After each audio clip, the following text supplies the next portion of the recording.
Hello everyone, welcome to our channel spicy and pastry.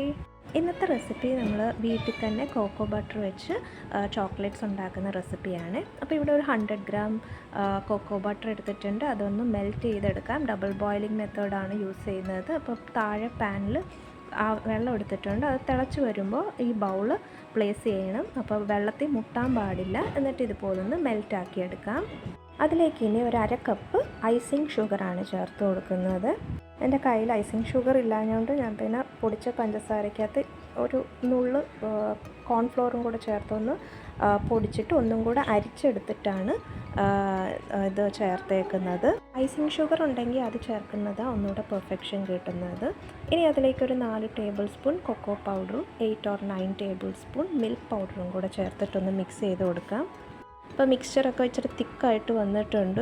അപ്പോൾ അത് സ്മൂത്താക്കാൻ വേണ്ടി നമുക്ക് ആ ചൂടാറിയതിന് ശേഷം ഒന്ന് മിക്സിയുടെ ജാറിലിട്ടൊന്ന് ഗ്രൈൻഡ് ചെയ്തെടുക്കാം. എന്നിട്ട് ഇതുപോലെ ചോക്ലേറ്റ് മോൾഡ്സിൽ ഒഴിച്ച് വെച്ചിട്ട് ഒരു 2 hours ഒന്ന് റിഫ്രിജറേറ്റ് ചെയ്ത് കഴിഞ്ഞാൽ ഇങ്ങനെ അൺമോൾഡ് ചെയ്തെടുക്കാം. അത്രയേ ഉള്ളൂ, നമ്മുടെ ഡിലീഷ്യസ് ആയിട്ടുള്ള ചോക്ലേറ്റ്സ്, ഹോം മെയ്ഡ് ചോക്ലേറ്റ്സ് റെഡിയാണ്. അപ്പോൾ നമുക്കിതൊരു എയർ ടൈറ്റ് കണ്ടെയ്നറിലൊക്കെ ആക്കി റിഫ്രിജറേറ്റ് ചെയ്ത് വെക്കാവുന്നതാണ്. ഇതിന് മുമ്പേ ഞാൻ ഡാർക്ക് ചോക്ലേറ്റിൻ്റെ റെസിപ്പിയൊക്കെ അപ്ലോഡ് ചെയ്തിരുന്നു. അതിൽ കുറച്ചുകൂടെ ഡീറ്റെയിൽ ആയിട്ടുണ്ട്. അപ്പോൾ എല്ലാവരും ഒന്ന് കണ്ടു നോക്കണേ. Thank you for watching.